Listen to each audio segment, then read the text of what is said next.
Today, I'm joined by Emmy-nominated composers Harry Gregson-Williams and Rupert Gregson-Williams, whose rich, elegant work on The Gilded Age gives that show its sweep, its tension, and so much of its emotional life. Fellas, welcome to the show. Oh, thank you. Thanks for having us. So, The Gilded Age has such a distinct musical identity now. One thing I love is that the score never feels like generic period drama to me. At this point, 3 seasons in, how has the show's music evolved since season one? Evolution. Well, I think the music's really tracked to the characters, episode by episode, season by season, and we've kind of had to evolve with the characters. Given the fact that this is the period that it is. You said it actually that when we set out to write the first score for the first episode of the first season, it was clear that we needed to be somewhere in that pocket of late in that century that we're in. Yet, feel free to experiment with subtle synths, with instruments that perhaps you wouldn't expect to find there. A lot of strummy, kind of plucky, whether they're ukuleles or guitars and things, purring away in the background. Given the fact that quite a lot of this is, well, a lot of it is dialogue driven. We didn't want to be just a kind of white noise behind these heavily dialogue scenes. We wanted to have something to say and a point of view with the music, but we often found ourselves having to purr away underneath perhaps a melodic thing. So I think Rupert and I started out around a piano, creating themes, which we've done at the beginning of each season. We're actually about to come up to be doing that for season four, where there'll be some new characters. But once we got our thematic material in order, we set sail on scoring whatever we saw in front of us. Do you think that's a fair appraisal, Rupert? Yeah. I mean, some of the characters have, like Harry said, they develop, and some become more confident, some become meaner, and some have come out from the shadows. And we've sort of followed them from one of the characters we followed from downstairs in the servants' quarters, and we followed him up into great success at the end of the last season. And Yeah. so that's his theme has sort of developed into something a bit more modern and a little bit similar to the Russells, the sort of confident driving thing that is the new nouveau riche. Yeah, the new Um, money.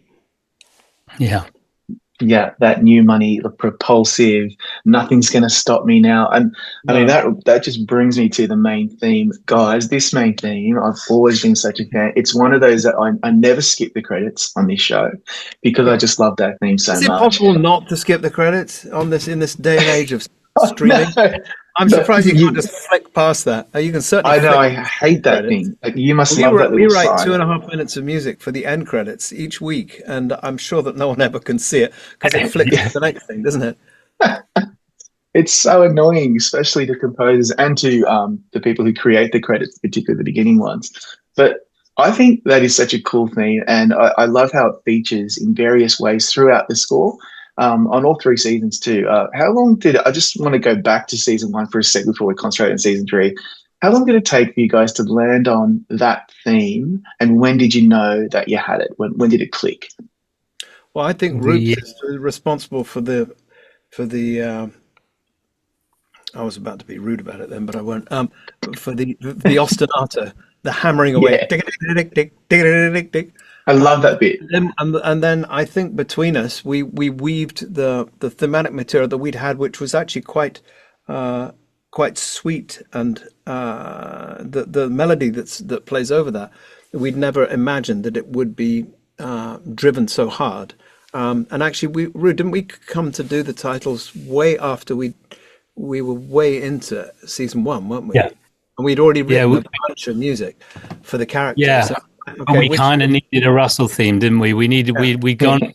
We started with the older money that had been an easy way in, and then we had struggled a little bit with the new money, and then that became the new theme, and then that became the main theme, didn't it? Uh, Yeah, Uh, Yeah, it did, um, and they showed the visuals for that. What's actually really quite cool. Ru could probably speak better to this than me because he's done more TV. But I was kind of surprised that I thought we'd be scoring it, as it were. But they're like, no, it's going to be 1 minute long. Go for it. We'll. I mean, they did show us that's kind of a cool. storyboard, didn't they, Rube? But we didn't actually It really did, and they did. Well, there were lots of sort of just frame shots of rich and powerful or workings a of chandelier. Yeah, exactly. yeah. But I mean, often Wow.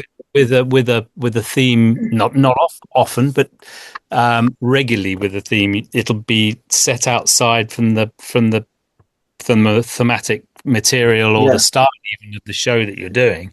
It just stands on its own. Whereas this has really been a big driving force thematically for us, like you Yeah. pointed out. It's all over the show. We use the little in different ways, and then we use the there's two halves to the melody. There's an A and a B section. We kind of use the B section more Yeah. romantically.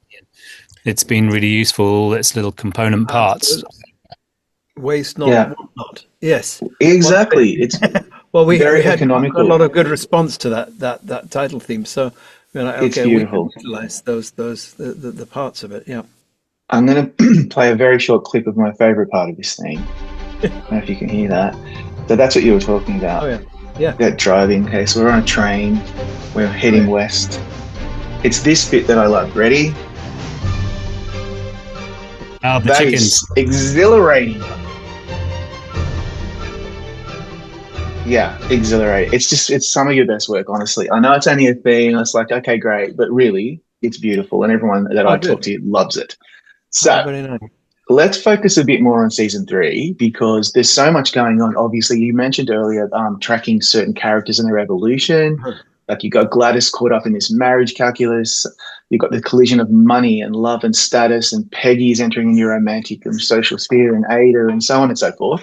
So I just wonder, like, are you actually tracking each character's arc separately? Do you do it more as one evolving musical tapestry? Talk us through how you approach, because there's a lot of music and a lot of characters, and so was just wondering how difficult it is to track them all. Well, I wouldn't say it was difficult. It was any more difficult than doing anything else. But I think we do it in a pretty joyful way, because yeah, but because of the nature of these things and the way that TV programs seem to be made, which is kind of news to me. It comes at you thick and fast. I'm used to getting a first cut of a Ridley Scott movie or something like that, and look at a sort of 4 month arc of starting off with lots of mistakes and getting a little bit close to what I want to have, and then with with this we're talking the turnover is quick. Let's put it that way, and because the episodes are what an hour, and there's no adverts or anything, so we could be looking at 40 minutes of music per episode. And if there's 10 episodes in a season, you do the math. That's a lot of music because we're very fortunate at HBO fund a live recording for every note that you hear in this series. Yeah. So the music has to be orchestrated, it has to be copied, has the sessions have to be done. We have to mix the music. So it's quite a conveyor belt. And now, of course, I've forgotten what your question was. We're You're tracking the tracking it. characters. Yeah. Yes, in Yeah. amongst all that, we're kind of tracking our own progress as well. Yeah. No, I think we're following the story arcs of each of the characters, and usually in any given episode, most of the characters advance a bit, don't they? They evolve a bit. We learn a little bit more about a storyline, and we're at the beginning of each season. We're usually teeing up a couple of fresh themes. We realized, for instance, going into was it season two, we didn't have enough for Oscar. Oscar. He turned up, yeah, and Now he's going to be. He became big, and now he. But at the end of the last season, he's obviously going to play an even larger part, isn't he, in season four? it seems so. Uh, and so are a couple of our other characters. So yeah, they come out of the couple of them have come out of the woodwork, and that's fun. There was a really nice theme that Harry wrote, I think, for a really nice folksy sort of thing for the downstairs people, and Mm. I always like that one. You can And call them and servants, Drew. Yeah, I think, yeah, let's You can go with call them seven. servants. Yeah. Yes, uh, it's true. The servants, folksy theme. I think that's probably because they're such a major part of the drama, and they seem to be more, and they actually cross over as well. Obviously, because we've got the young man who's now invented and is now Sure. and so that I think I'm looking forward to developing that theme. That'll track quite well, I think, and his theme. So there'll be a few in the next season that we can follow through and develop for sure. With season 3, we were told that there would be a coming together of all these characters in the finale, and actually we were slightly taken aback by the amount of work necessary in the short space of time to get this right with the finale, because as you might recall, there are 2 balls going on. And all the characters that we know in the Gilded Age series come together in varying degrees of anxiety and expectation. And actually, not only that, so we knew that our thematic material would have to come together nicely, makes sense. But not only that, given the fact that the balls going on, so there were was a live orchestra in the, not that we had anything to do with the live orchestra, but that there was a live orchestra on screen. But we actually decided that what they were playing, they were playing kind of waltzing, whatever it is, the typical things that they would have played in that time. But rather than playing some random thing, we actually arranged our themes as waltzes, so that they were kind of being played. It was a bit cheeky, but we had but we had to interweave with all these things. So it was a massive challenge the end of the season, but really rewarding. It all came together. That's where I was headed. The season finale is huge musically. Like, there's so much going on, and I noticed the waltzy themes and was wondering whether that was an intentional thing that you guys are doing. You just answered that, so thank you. This is the last track on the album. It's called Heartless, and I'm just going to skip ahead a little. That's really beautiful. It starts really soft, but this is where it starts to ultimately transition into the main theme. Very, very muscular, loud, beautiful tune. I think this is a signature of the show, that driving string element. So beautiful. Talk us through that track. Great. That sounds like the end of an episode, Roop. If I had to guess, it's definitely not the beginning. Although it could be the beginning of episode 8, actually, which begins with he's just been shot, isn't he? George Russell's been shot. Is that the one before the end? Yeah, that's the one right before. We're going to talk about that one next, because that one's a killer. He might be him at the beginning of 8, where he's being rushed into his house to try and save his life. But there's usually in each episode there are a couple of moments where we can really let loose. We divide those up a bit. It's quite good, and when we look at the cue sheet as we're looking, at what we have to do, there's normally at the end of a story, a story reaches its end at the end of an episode, or the end of the 2 or 3 episodes as the arc finishes, and there's a set piece. So we generally, Harry will take one, and we'll use some of that thematic material and write it backwards, and then I'll write one, and we'll do the same. We tend to grab them and use little bits of those end pieces throughout the preceding. This one's called The Shooting. Obviously, The Shooting is a big storyline towards the end of the season. This one is gorgeous, rapid fire, driving, rhythmic chords, soaring lead, and then it leans into something on the lower register, which I'll get to. But what's so cool is straight away that's the Gilded Age. You've created this signature for the show that is so recognizable. That is not very common. Sometimes you're like, oh, I can't pick it. I'm just skipping ahead a little. Yeah, that. A little dangerous. It's George. Yeah.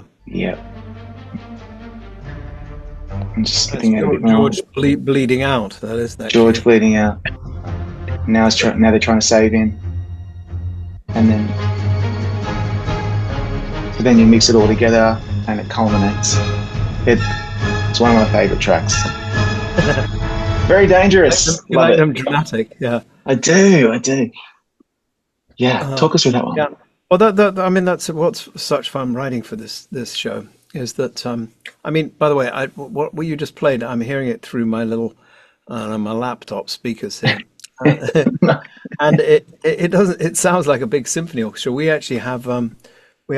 Rue, what's the size of the orchestra? We have a chamber orchestra, but you know, as I Wow. alluded to earlier, we're really lucky to 55 have or this something. sort of HBO. Well, what size is it, Rue? About I reckon it's 40 like 50? something strings and Yeah. some maybe double wood. So it's about 50, Wow. 55, and then Yeah, maybe eight, something 10 like that. brass. So that's a large orchestra, It's but it's not unheard a of. symphony orchestra. Yeah. So it's Yeah. we usually record in two blocks of two. So we write two episodes and then over Oh, 2 days record those two episodes with chamber orchestra, and then have a couple of days to mix it.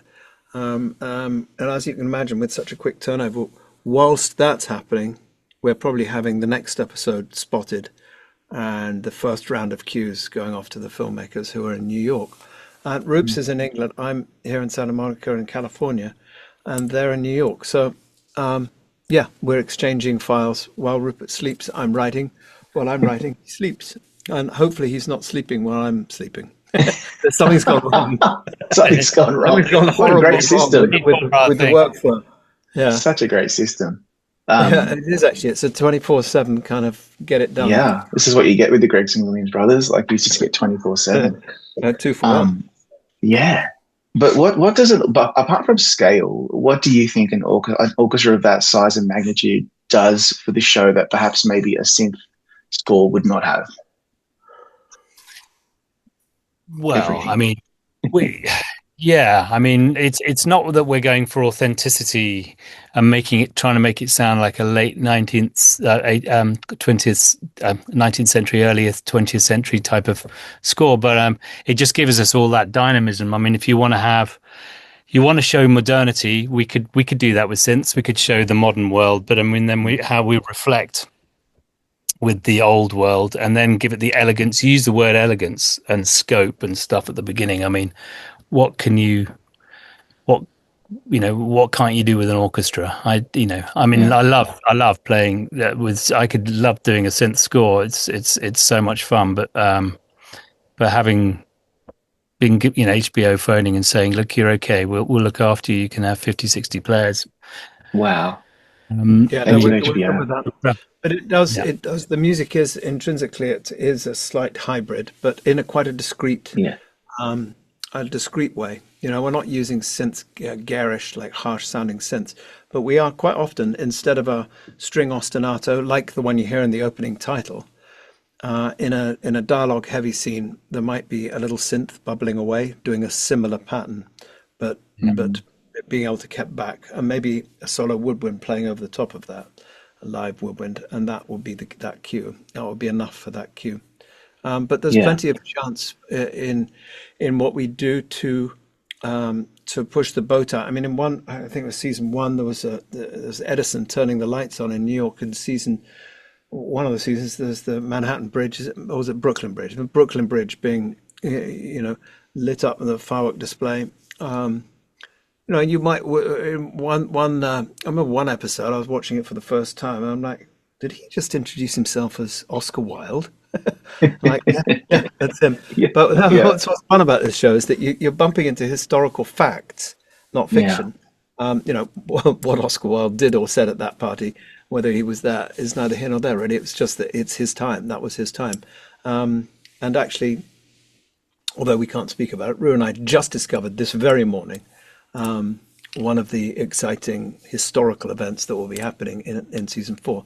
So they Oh, continue with that, and I do love that. I love there is a sense of authenticity to that we are learning a little bit about the Gilded Age in New York, the turn of the Yeah. century. Yeah. yeah. It is a little tethered to historical event, and that kind of grounds it, I think. Yeah. The other thing that season 3 does is obviously we're moving a bit more west to the copper fields in Arizona. Yeah. And I'm just wondering what elements you had to introduce for a track like this. This is the second track on the season 3 album called Welcome to Arizona, funnily enough. So really gorgeous. Rupert putting on his cowboy hat at that moment. Yeah, exactly. Yeah, this is what I was hoping you'd say. He got a little try to get the dobro out. They wouldn't have it. But, they said no. Oh, mate, no, he tried. Rupert did get a bit of pushback on that cue. That wasn't quite. It wasn't quite cowboy enough. I think you got a guitar out at that stage. Yeah, it's so subtle, but it's definitely there. So you managed to get some of that.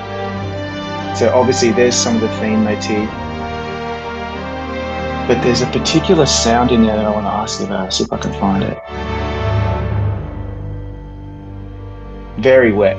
To me, this is Wild Wild West. This is written all over it, but in a Gilded Age way.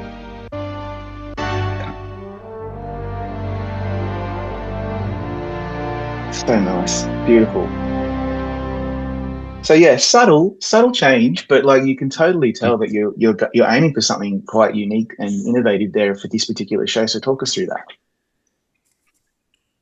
Well, like I said, I think we did try something. I think that is the first scene of the season. I think that's the third scene to see, and I think they really there's a little bit of a surprise at the end where George, we don't know who's in the coach. Well, I guess we can guess, but and then we see a smart boot get off the carriage, and when we realise it's George. Right. Where you just stopped it was actually George's theme played on in a slightly Western way on the brass. But I think we did push it a little bit more. I mean, we didn't go sort of down the panpipes and sort of and yelling. Morricone. We didn't. But we did go a little bit more Western, and it went a bit too far. So we had to we just finding the balance, because the first scene is obviously an important one. And welcome back to season 3. You know. Yeah. Yes, and it probably would have been so jarring for it to be like, hang on, we're watching Deadwood now. We're not watching Gilded Age anymore. So like, obviously, guys. Spoiler alert, everybody, these two are brothers, and so in case you're wondering why they have the same last names, but when you are working together, what's that shorthand like? Does that mean you can take more risks? You're not afraid to just kind of stretch a little, and where do you both kind of surprise each other still after all these years? Well, I think the important thing for us is that we do spend time together at the beginning of the season, and intermittently during the season, around a piano, and bring it back to bare simple, like, okay, let's find a melody at the piano. It doesn't have to be orchestrated or arranged in any way yet. That's going to do us for, Marilyn, whoever it is, one of the characters. And I think once that's done, our workflow is pretty simple. That we'll divvy up the cues a little bit towards the beginning of an episode, something like that, and then share. As we were joking about earlier, it's true that he's working on one time zone, I'm working on another. So that when I come in at breakfast time to my studio, I might find a file from him saying, "What do you think of this? I've taken this theme and I've done this with it," and I can respond to that, and he can work on that a bit. That I think that's the key to it for us, is to keep communication lines open, and maximize the fact that there's two of us, Yeah.